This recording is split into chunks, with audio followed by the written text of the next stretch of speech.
নমস্কার বন্ধুরা, সন্দীপ গাঙ্গুলি ইউটিউব চ্যানেলে আপনার সবাইকে স্বাগত জানাই। তো বন্ধুরা, পরীক্ষা ছাড়াই রেলে চাকরি পাওয়ার সুবর্ণ সুযোগ। তো বন্ধুরা, কীভাবে আবেদন করবেন, কি কি ক্রাইটেরিয়া রয়েছে, তো বন্ধুরা আজকে সেই নিয়ে সব কিছু বিস্তার জানাবো। তো বন্ধুরা, সেই জন্য ভিডিওটি প্রথম থেকে শেষ পর্যন্ত অবশ্যই দেখবেন। আর যদি বন্ধুরা চ্যানেলটি নতুন হয়ে থাকেন তো বন্ধুরা চ্যানেলটি অবশ্যই সাবস্ক্রাইব করবেন যাবতীয় কিন্তু লেটেস্ট নিউজ পাওয়ার জন্য।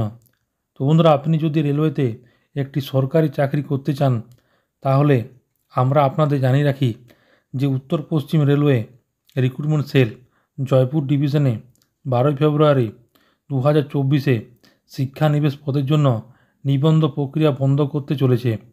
যে প্রার্থীরা এখনও আবেদন করেননি তারা অফিসিয়াল ওয়েবসাইটে rrcgapupr এবং .in এই ওয়েবসাইটে অবিলম্বনে কিন্তু অনলাইন আবেদন করতে পারবেন। এই নিয়ে আপনাকে শুধুমাত্র কিছু নিয়ম পালন করতে হবে। তো প্রথমে বলে রাখি, উত্তর পশ্চিম রেলওয়েতে শিক্ষক নিবেশের জন্য 1646টি শূন্যপদে পূরণ করবে।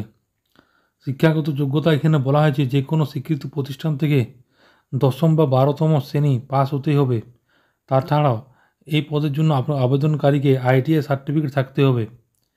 বয়সের বলা হয়েছে, এখানে বয়স হিসাবে বলা হয়েছে অবশ্যই কিন্তু আপনার 15 বছর পূর্ণ হতে হবে এবং 10ই ফেব্রুয়ারি 24 বছরের মধ্যে কিন্তু কম হতে হবে, অর্থাৎ আপনার 15 থেকে 24-এর মধ্যে হওয়া উচিত। তার পাশাপাশি সরকারি নিয়ম অনুযায়ী ঊর্ধ্বসীমা ছাড় দেওয়া হয়েছে।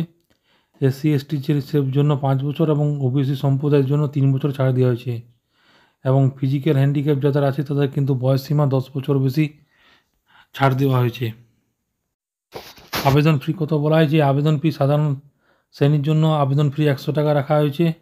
যারা SC/ST এবং বেঞ্চমার্ক প্রতিবন্ধী আছে তাদেরকে এবং মহিলা ক্যান্ডিডেট যারা আছে তাদের কোনো রকম কিন্তু ফি লাগবে না এবং এটি ডেবিট কার্ড ক্রেডিট কার্ড মাধ্যমে আপনি করতে পারবেন।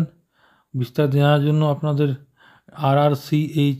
rrc জয়পুর.in এই ওয়েবসাইটে যেয়ে আপনাকে যাবতীয় তথ্য ফর্ম ফিল আপ করে কিন্তু আপনাকে রেডি হতে হবে। তো বন্ধুরা, আশা করি বুঝতে পারেন।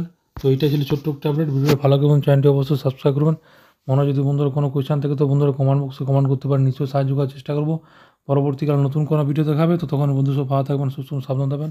সবাইকে অসংখ্য ধন্যবাদ।